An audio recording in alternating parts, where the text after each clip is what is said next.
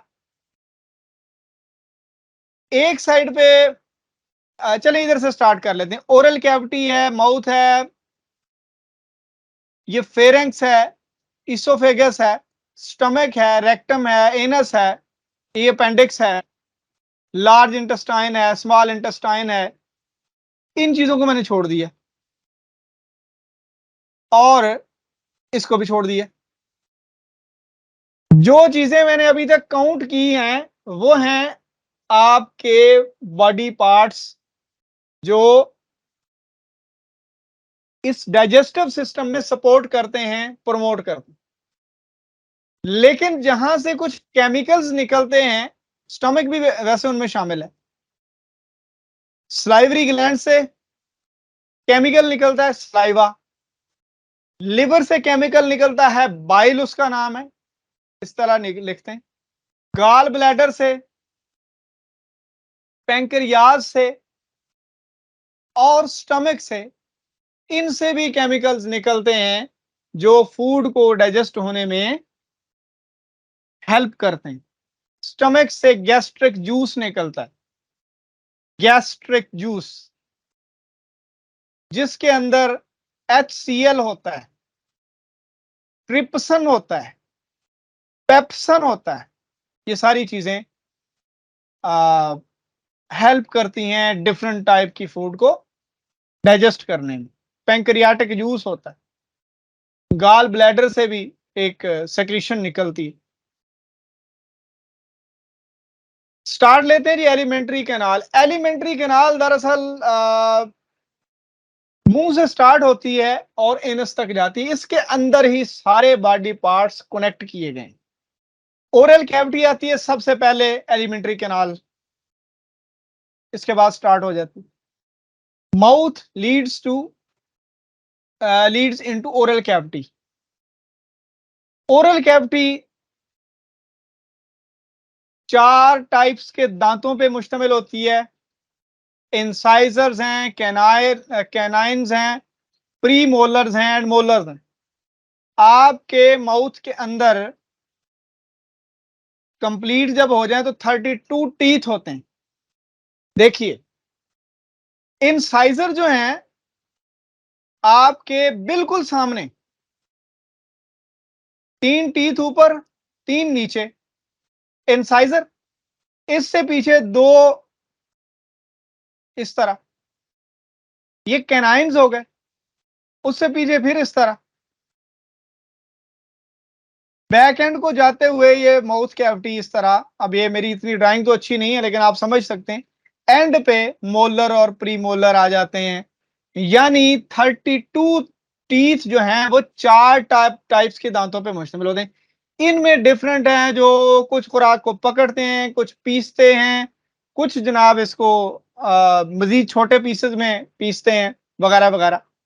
कुछ फ्लोर का काम करते हैं. फ्लोर जो है आपकी कैविटी होती है और उसके साथ जो टेस्ट बड्स होते हैं जुबान के ऊपर, वो टेस्ट का काम करते हैं वगैरह वगैरह. जो सलाइवरी ग्लैंड्स हैं वो सलाइवा सेक्रीट करते हैं, जो कि खुराक को एक तो नरम करते हैं और फिर खुराक के फूड के कुछ पार्टिकल्स को डाइजेस्ट करने में भी हेल्प करते हैं. उसके बाद आ जाता है जी इसोफेगस. अब सॉरी, अब ओरल कैविटी से बात आगे चली गई. इसोफेगस वो नाली है जो स्टमक तक जाती है. ओरल कैविटी से स्टमक तक जाने वाली ये इसोफेगस है. उसके बाद आपका ये स्टमक है. ये एक बैग शेप में होता है. इसकी वाल से लिक्विड सेक्रीट करते हैं गैस्ट्रिक जूस और हाइड्रोक्लोरिक एसिड और एंजाइम्स और वाटर इसके अंदर मौजूद होता है. मस्कुलर एक्शन इसका मिक्स करता है फूड को और